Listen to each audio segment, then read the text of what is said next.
Assalamualaikum warahmatullahi wabarakatuh. Alhamdulillahi rabbil alamin. Wassalatu wassalamu ala asrafil anbiya'i wal mursalin wa ala alihi wa ashabihi ajma'in.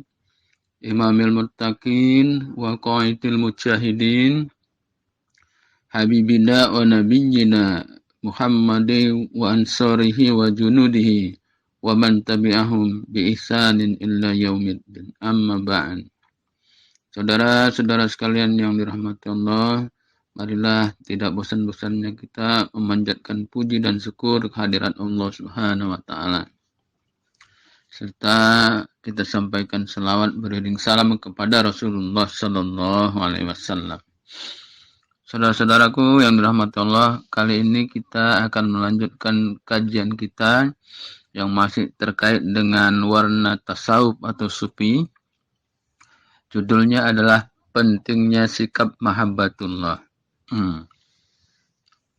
Apa sebenarnya mahabbatullah itu? Kita akan bahas satu persatu baik secara bahasa maupun secara istilah. Secara bahasa, kata-kata mahabbah itu berasal dari kata ahabba yuhibbu mahabbatan. Artinya mencintai secara mendalam khususnya kepada Allah. Nah, kalau secara istilah, makna dari mahabbah itu adalah perasaan rindu dan senang yang istimewa terhadap sesuatu. Perasaan yang membuat orang terpusat kepadanya. Itulah dia warna istilah mahabbah. Jadi saudara-saudara sekalian yang dirahmati Allah Subhanahu wa taala, dalam konsep tasawuf, mahabbah berarti mencintai Allah yang di dalamnya mengandung arti patuh kepadanya dan membenci sikap yang melawan kepadanya. Ya, jadi mahabbah itu lawannya benci. Nah, mahabbah, cinta yang suci murni ini sebenarnya lebih sempurna dari khauf atau rasa takut. Begitu juga dari rasa rojak, yaitu pengharapan kepada Allah. Karena cinta murni sebenarnya tidak mengharapkan apa-apa dari Allah, kecuali ridhonya. Saudara-saudara sekalian yang dirahmati Allah Subhanahu wa taala, makanya dianjurkan kita senantiasa berdoa kepada Allah Subhanahu wa taala, Allahumma inna nas'aluka ridhoka wal jannah wa na'udzubika min sakhatika wan nar. Jadi doa ini ya doa yang luar biasa sebenarnya. Bahkan ada ulama yang mengatakan doa ini sangat disukai oleh surga dan ditakuti oleh neraka. Ini hadis diriwayatkan Abu Daud, Ibnu Majah dan Ahmad. Saudara-saudara sekalian yang dirahmati Allah Subhanahu wa taala, begitu pentingnya rasa mahabbatullah itu ada di dalam diri kita dan kita resapi sampai ke relung hati kita karena akan berdampak kepada hal-hal yang positif. Apa saja dampaknya? Ya, diantaranya hakikat mahabbah kepada Allah bukan saja dalam bentuk merindu dan selalu memujinya, tapi harus juga teraktualisasi dalam wujud sikap peduli kepada sesama manusia. Dengan mengaturkan tangan yang selalu siap mengangkat kesulitan mereka yang membutuhkan. Sikap-sikap yang mengandung rasa cinta kepada Allah selalu kita aktualisasikan dalam bentuk memperhatikan orang-orang yang membutuhkan. Saudara-saudara sekalian yang dirahmati Allah Subhanahu wa taala. Hakikat lainnya, setelah terbentuk kekuatan cinta pada Allah, akan melahirkan jiwa yang muhsinin.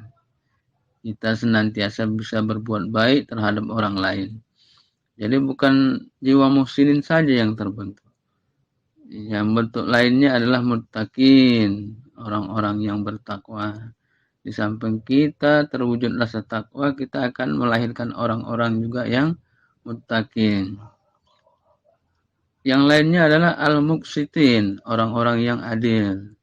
Al-mutatahhirin, orang-orang yang menyucikan diri. Al-mutawakhilin, orang-orang yang berserah diri kepada Allah. Al-tawwabin, orang-orang yang bertobat.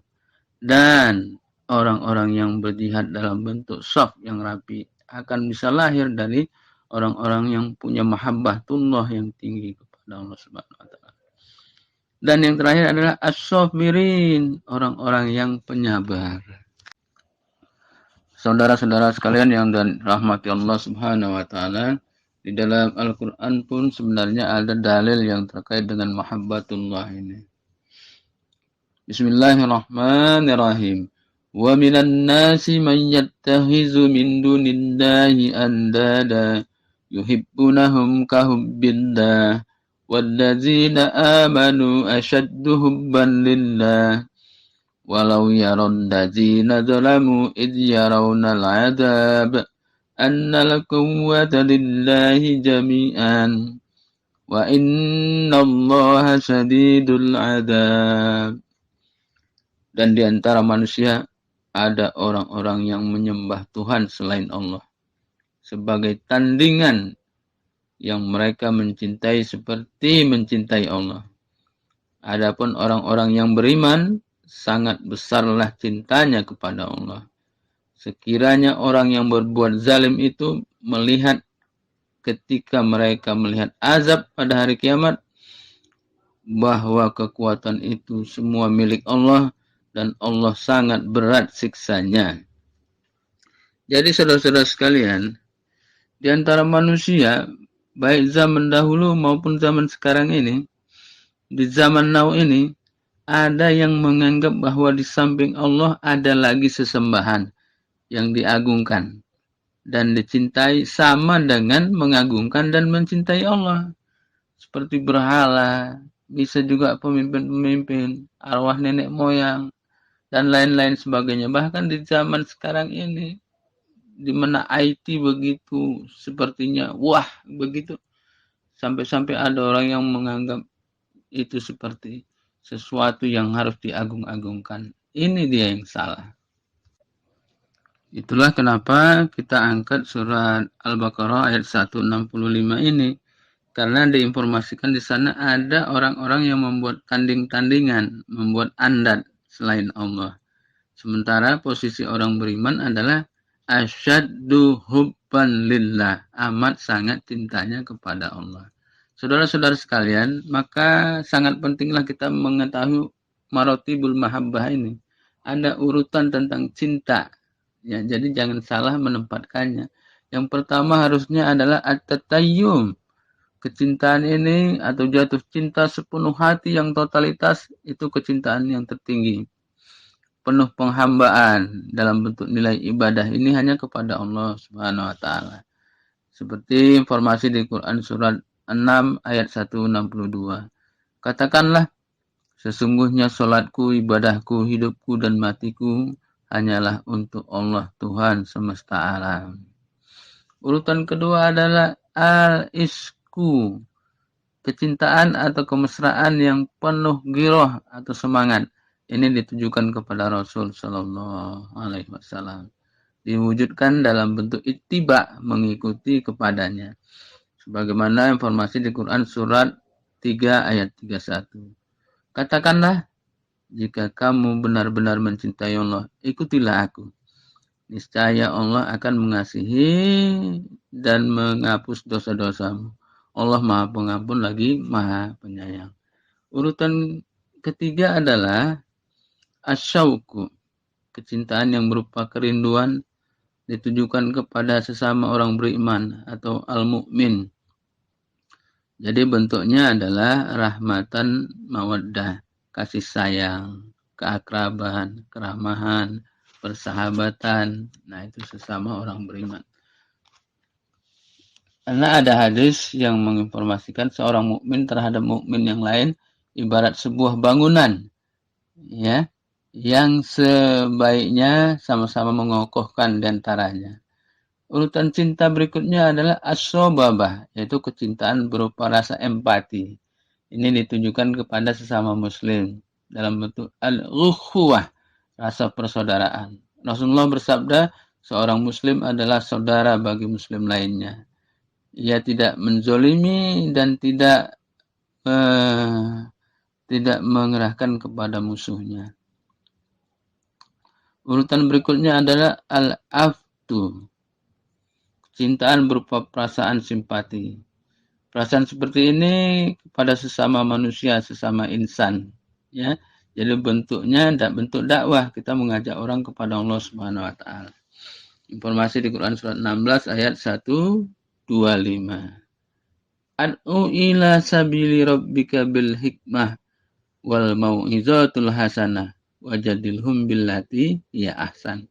Serulah manusia ke jalan Allah dengan hikmah dan mau'izatul hasanah. Saudara-saudara sekalian, dan yang terakhir adalah al-alaqah. Ini kecintaan berupa bentuknya hubungan biasa, yaitu dalam bentuk materi atau kebendaan. Wujudnya adalah pemanfaatan. Jadi benda yang kita manfaatkan, harta-harta, itu ada cintaan yang nomor 6. Ya. Di Quran surat 31 ayat 20, tidaklah kamu perhatikan sesungguhnya Allah telah menundukkan untukmu kepentinganmu apa yang ada di langit dan di bumi. Masya Allah. Demikian saja pembahasan kita yang terkait dengan mahabbatullah. Semoga ada manfaatnya. Wabillahi taufiq wal hidayah. Wassalamualaikum warahmatullahi wabarakatuh.